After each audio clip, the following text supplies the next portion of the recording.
Italian military doctrine went through some changes in the 1960s, with a new emphasis placed on mobile warfare, rapid deployment, and quick responses, especially in regards to amphibious invasions, which were a legitimate concern given Italy's long coastline.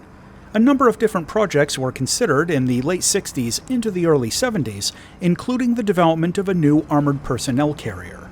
The prototype Fiat CM6614 was first tested in 1972, and the first impressions suggested that it had a lot of utility. It was wheeled and very fast over paved roads, which lended itself for a variety of different roles, from traditional battlefield armored personnel carrier to VIP transport or even law enforcement. The first batch was scooped up by the Italian Carabinieri, which is kind of like a federal military police force.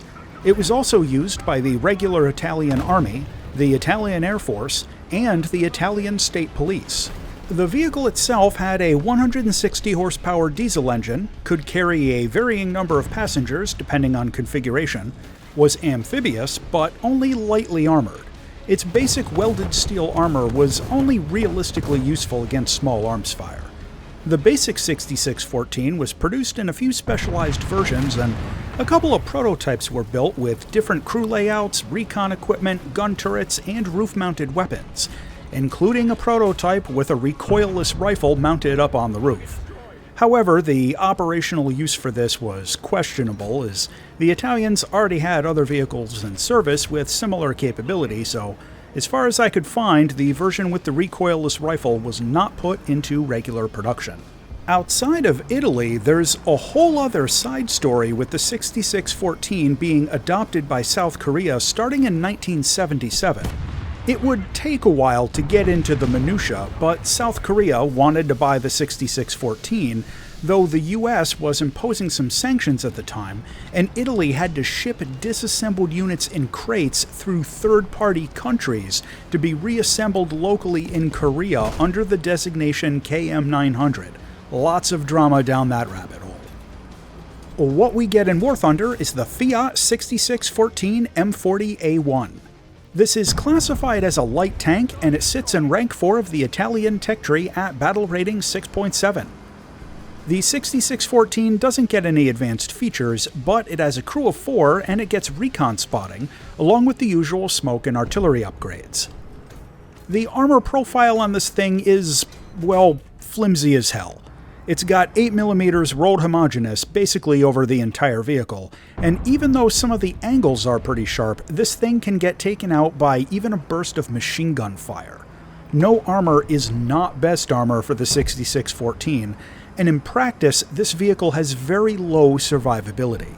The primary weapon is a non-stabilized 106mm recoilless rifle mounted up on the roof with a base reload time of 10 seconds. It's mounted offset to the right of the vehicle's centerline, which impacts the vertical field of fire depending on if it's aimed to the left over the top of the vehicle or off to the right. Generally, it has good depression off to the right side of the vehicle, but the limited vertical aim, regardless of direction, can still be annoying. And you can see a couple of times in the footage where I lost the opportunity for a shot because my gun wouldn't rise up enough. There's also a coaxial light machine gun that isn't really useful for actually attacking targets, but the ballistics are kinda similar to the main gun, so it can actually be useful for scouting your shots before firing. For ammo, the main gun can take a HESH round or an anti-tank grenade with a heat warhead. The heat round is generally the better choice and can easily penetrate anything in this BR bracket, but it has fairly pronounced ballistic drop and it can be a bit difficult to aim out past 600 meters or so. For its powertrain, the 6614 gets a 160 horsepower engine, which might not seem like much, but it's enough power to give this thing a power-to-weight ratio of 18.4 horsepower per ton. Considering the light weight, this makes the 6614 an amazingly fast vehicle. Now, on paper, the maximum speed is listed as 100 kilometers an hour, but realistically, you probably won't get up that fast very often.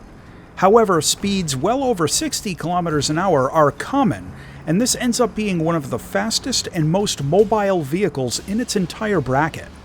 In fact, due to the combination of its lightweight and large wheels, this thing can get some fairly legitimate airtime if you jump it off a bump or something, which is awesome, but it can sometimes pose a problem as it's not really balanced for flying through the air. Go figure. And if you manage some crazy high jump off a terrain feature, there's a very real possibility of rolling over. Fun stuff, but be careful. Another thing to mention, the 6614 is amphibious. Kind of. It's really slow in the water, slower than some of the other amphibious tanks, and has a bad tendency to bob around. Again, more so than most of the other amphibians I've played. And also, it doesn't really have a lot of directional stability traveling in the water. Now, I've said many times that I am a huge fan of amphibious vehicles, but with this one, I almost never take it out into the water, and you can make of that what you will. Now, taking this little Lambo out into battle can provide a pretty unique experience, especially in this BR range. The 6614 is generally what a lot of players call a rat vehicle. It's best used on the go, relying on its insane mobility to bounce all over the map, going for flanks and like Soviet-style deep battle tactics. I find that this thing fits my personal playstyle pretty well, and as you can see in the footage, it gets around the map very quickly, stopping only briefly for engagements and to do cap points. But that's not the only way to play it. You can also use this for a more deliberate ambush kind of style of gameplay. Use its insane mobility to shoot out at the start of a match and get into some sneaky spot where you can throw shots into the sides or rear of enemy vehicles who are still coming out of their starting area heading towards the cap points.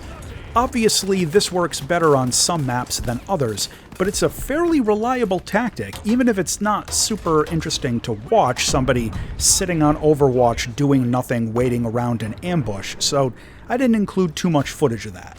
But just try to remember that this thing has basically zero armor and incredibly low survivability. Trying to take it up the middle as a brawler is just begging for pain, so I strongly suggest a more mobile or sneaky playstyle with this guy. In terms of actual gunnery, the anti-tank grenade ammo this thing shoots can pen pretty much anything you face in its BR range. But, as with a lot of heat shots, the post-penetration damage is going to depend greatly on where you hit the target. Now, I'm not one of those players who has the internal crew and ammo layout of every vehicle in the game memorized, as I have a fairly common experience with the M344A1 shots of landing a solid hit, getting full pen, and doing not a lot of damage because the shot went into an area of the tank without crew or ammo and just took out some optics or whatever. It's not a whine or anything, it's just the nature of heat rounds, so be prepared for it. As far as aircraft to pair this thing up with, well, there isn't really a lot available around 6.7 in the Italian air tree. You're probably better off bringing up a super prop for air cover or a bomber for CAS rather than bringing the 6614 up to match a higher tiered aircraft. I usually take the G56 for fighter sweeps or the Hungarian Tu-2 S59 for close air support. Visually, well, this thing kinda looks like a combat Lambo Technical or something. Lots of hard angles and a huge gun up on the roof. I personally think it's pretty badass, and the paint jobs you get for it are okay, but I keep hoping that we'll get a fun esports skin for it eventually at some point. To close out on the Fiat 6614. This thing is crazy mobile. It's got a really powerful heat round. It's amphibious, kind of, and it can scout targets. However, it's got absolutely no meaningful armor, and its gun has somewhat limited vertical traverse. The final verdict on the Fiat 6614 is that this thing is a crazy fun little upgunned dune buggy. If you enjoy the mobile shoot and scoot style of gameplay, you'll love this thing. If you want a brawler tank, it's probably not for you. As always, thanks for watching, and if you enjoyed this video, check out this next one.